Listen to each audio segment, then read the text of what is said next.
Instant gratification का ज़माना है। अब हमें कुछ चाहिए तो अभी चाहिए, चाहे पैसे पॉकेट में हो या ना हो। ईएमआई ने बहुत इजी कर दिया हमारे लाइफ को। अगर हमें कुछ चीज़ चाहिए तो, अगर हमें लेना है तो हम उसको ईएमआई में ले सकते हैं।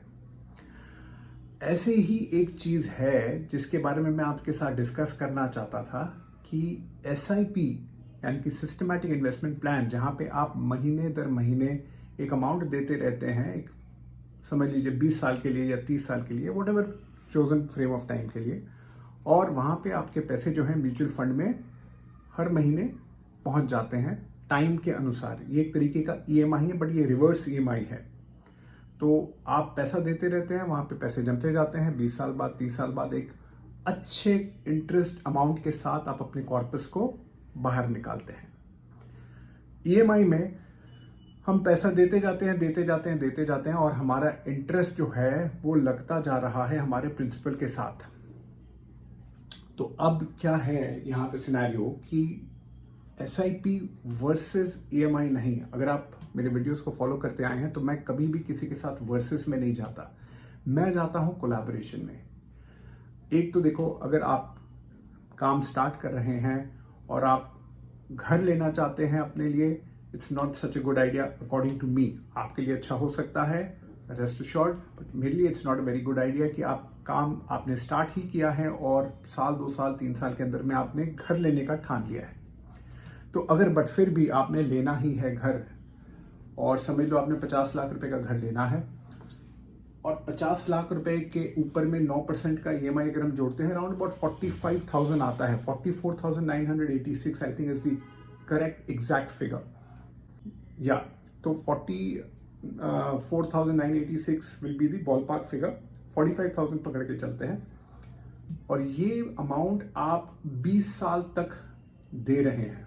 इन टोटल कितना दिया? 1,08,00,000 रुपए की, जिसमें कि इंटरेस्ट अमाउंट ही हो गया आपका अराउंड अबाउट 58 लाख रुपीस, और आपका मुद्दल, आपकी कैपिटल 50 लाख रुपए।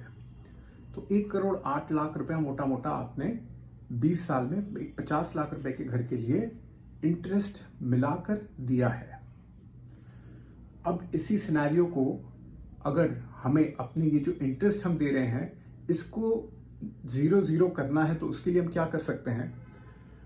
हम जो ईएमआई दे रहे हैं उसका 20%, यानी कि 45,000 रुपीज हम ईएमआई दे रहे हैं तो उसका 20% हो गया, यानी कि अराउंड अबाउट 9,000 रुपीज, 9,000 रुपए का हम एक एसआईपी करेंगे 20 साल के लिए।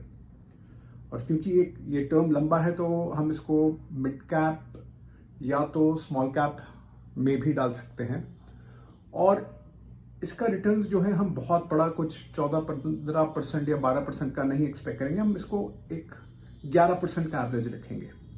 तो 11% तक का हमें रिटर्न मिला, और हमने 20 साल तक 9,000 रुपये ही भरे, तो हमें हमारे कॉर्पस जितना हमने दिया है उसके ऊपर 9% के हिसाब से 20 साल बाद 57 लाख रुपीस मिल जाता है। 57 लाख रुपीस से ऊपर होता है। तो क्या हुआ, यहाँ पे जो आपने ईएमआई का 57 लाख रुपीस दिया वो आपने ऑफसेट कर लिया एसआईपी के 57 लाख रुपीस से। तो नेट नेट क्विट्स, और आपका घर आपका विदाउट एनी इंटरेस्ट। आया ना मजा? एसआईपी के पावर को अंडर एस्टिमेट नहीं करने का है।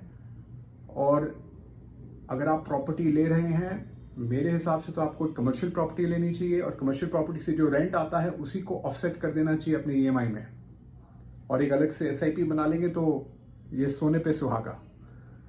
एनी विच वेज, आशा करता हूं आपको ये मैथमेटिक्स पसंद आई होगी। मिलता हूं आपके साथ एक नए मैथमेटिक्स के साथ बहुत जल्द ही।